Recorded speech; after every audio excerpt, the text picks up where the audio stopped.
አሰይ ጸሎተይ ሰመረ አሰይ ጸሎተይ ሰመረ አሰይ ጸሎተይ ሰመረ አሰይ ጸሎተይ ሰመረ مامي ወያ مامي أنا عارف ሰላም ዶ ماما ሰላም የታዳ ደቂስ ከረኻ أجي بعد السيارة ዋይ ሓዋይ ታይም ማጠፊእኻ طبيعة سغيرك يا ماما ከመይ ነገር ዳ ዘይሰክስ ሙዚቃ ማጥፋ እያ موسيقى ديالي እንደ ድምፂ እኒአካ أوكي أوزو قلت عايز مني أنا دخلت كاو ብቻ ቀልጠፍ እስኪ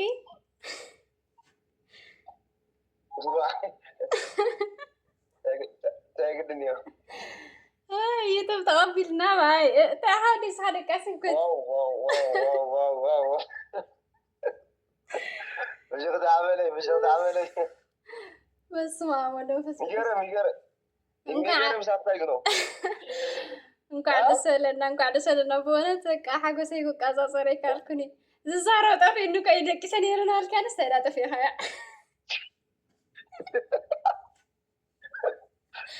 سغير كوينكي سغير كوينكي وا بتحጓስ ሰኺረዋ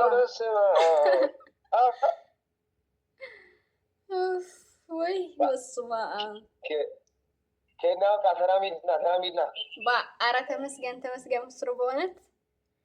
መጀመሪያ ጊዜ ሓቂ ንምንጋር ማሚ ቅድሚ ከዳ ይኹን እምበር ንኣኸ እየ ዝኽብር ማለት እዩ ብጣዕሚ እየ ዘመስግን ኣይኖ ምስግና ብቻ ኣይኮነን ቃላት የብለይን እዚ ለክገፀካ ኣይክእልን ስራሕ ገዲፍኪ ናትኪ ዩቱብ ገዲፍኪ ናተይ ኣረ ሚፍታ እንዴት ዓብ ዘልገቐ እንደም ጀመርኩ ኣነስ ገዲፈ እየ ነረ ባዕልኸ ክነጣዓርኪ ነር ስለዚ ብጣዕሚ እየ ዘመስግን ብጣዕሚ ጠንካራ ኢኺ ትዕግስተኛ ብቻ መግለፂ የብለይን ቃላት የብለይን ብሓቂ በዚ ነገር ደግሞ ማሚ ቤተሰብ ኮይንኩም ናይ ሚያሚ ቤተሰብ ኮይንኩም ንዓይገ ቤተሰብ ዝኾንኩም ማለት እዩ ንማሚ ኢልኩም መፂኹም ንዓይገ ዝተፋለጥኩም ማማ ክቢርኩም ከፍ ኢልኩም ተሙሼ ላይ ምሳኣ እናጫወትኩም ናበልኩም እስምኩም ምግላፅ ምንካል ነይሩ ግን ምክንያቱ ብዙሓኹም ስለዘይፈልጠኩም ስምኩም ክገልፅ ኣይክእልን እየ ብቻ ግን ካብ ልቢ ትሕት ኢለ ማለት እዩ ብጣዕሚ እየ ዘመስግን ቴንኪው ሶ ማች ናይ መጀመርያ ክፍሊተይ ማለት እዩ ማሚ እንዳሓ ኢላት እንደይ ስዋ ከስትየኩም እየ ኧረ ስዋ ይግባም ብሓቂ ያው ኣነ ሓነ ስዋ ከስትየኩም እየ ምንም ምስጋና ዘድልየ ኮነኒ ናይ ብሓቂ ካብ ልበይ ተደሲተ ብርግፅ ብጣዕሚ ፈቲንኒ እዩ ምክንያቱ በቃ ተኣተኻ ምንም ሰዓት ኣይህብን ነይሩ ግን እግዚኣብሔር ይመስገን ፈጣሪ ልዕሊ ማንም ሓጊዙና ረዲኡና ከምኡ ደሞ ሳላ ቤተሰበይ እግዚኣብሔር ይመስገን ፈጣሪ ሓጊዙና እዩ ናየይ ምንም ምስጋና ዘድልየኒ ይኮነን እዩ ክገብሮ ዝግቢ ክቡራት ቤተሰብ ሕዚ ከዓነ ሓንቲ ሕፀር ዝበለት ስነ ፅሑፍ ድያ ዋላ ገጥሚ ሒዘ መፅእ ኣለኹ ማለት እዩ ስምዒተይ ክገልፅ ስለ ዝደለኹ እየ እና ርእስታይ ትብል መሲልኩም ካብ ታሪክ ስንባደ ናብ ብርሃን ዓወት ኣብ መንገዲ ህይወት ብዙሕ ተጓዒዝና መፂኡ ሎሚ መዓልቲ ፍረ ፃዕርና ታሪክ ኣሮን ሓወይ ካበይለ ክጅምሮ ጅግንነትን እምነትን ሓቢሩ ዝነብሮ ንዓዱ ንሃገሩ ክብል ቃልሲ ዝኣተወ ቆሲሉ ተወቂዑ ካብ ኣፍ ሞት ዘምለጠሉ ጥይት ብክሳዱ ኣትዩ ክወፅእ ከሎ ተኣምር እዩ ነይሩ ህይወቱ ዝተርፈሉ ቅዱስ ገብርኤል እዩ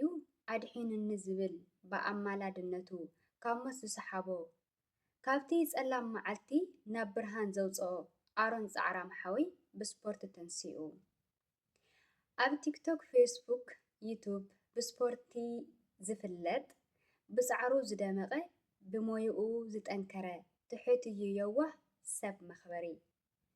ሓደ እዋን ነይሩ ብናይ ዩቱብ መስኮት ተፋሊጥና ሓድሽ ጀማሪ ዩቱብ ኮይኑ ደሙርኒ ራእይን ሕልምን ዘለኒ ተጋዳላ እየ ኢሉ ፃውዒት እንተቕርብ ብደስታ ብሓጎስ ተቐቢልናዮ ሹሕ ሳብስክራይብ በእትውዎ እምበር ሕምባሻ ክሰርሐሉ እየ ኢለ ቃል ኣተኽሉ ወዮም ቤተሰብና ተረባሪቦም ሹሕ ኣእተውዎ ኣነ እውን ከም ቃል መሰረት ሰራሕ ኩሉ ሕምባሻ ወየን ክብርቲ ወላዲቱ ንግስቲ ኮይኑ ስመን ኣነ እውን ንግስቲ ኮይኑ ፀኒሑ ስመይ ከማደይ ኮይንክኒ ኢሉ ካብቲ ዕለት ጀሚሩ ማሚ እናበለ ብኽብሪ ዝፅውዕኒ ካብ ስጋዊ ዝምድና ንላዕሊ ዘቕረበኒ ካብቲ ሳብስክራይብ ናይ ሰዓት ዝገደደ እዩ ኮይኑ ፈተንኡ ተስፋ ቆሪፁስ ክገድፎ ደበለ ምስ ብዙሕ ሕልምታቱ ኣይፋሉን ኣነ ዶ ይሕይሽ ክሕግዘካ ኢለ ሓሳብ ኣቕረብ ኩሉ ብታሕጓስ ብደስታ ኣሚኑ ዩቱብ ሂቡኒ ኣሚነ ስመይ ሂበዮ ቃለይ ክፍፅም ብዙሕ ኣዋርሕ ለይትን ቀትርን ኢልና ላይብ እናኣተና ክንስሕቅ ክንጫወት ብዙሓት ኣሕዋት ኣፍሪና ዩቱብ ተቐቢልና ሎሚ ተሓጊስና ክንደይ ዘመስግኖ ብዙሓት ቤተሰብ ኣለውና ደኺሙና ኸይበሉ ብዙሓት መስዋዕቲ ዝኸፈሉ ብመሰንጀር ብዩቱብ ሰዓት ዝመልኡልና የቐኒልና ንብል ብኽብሪ ምስጋና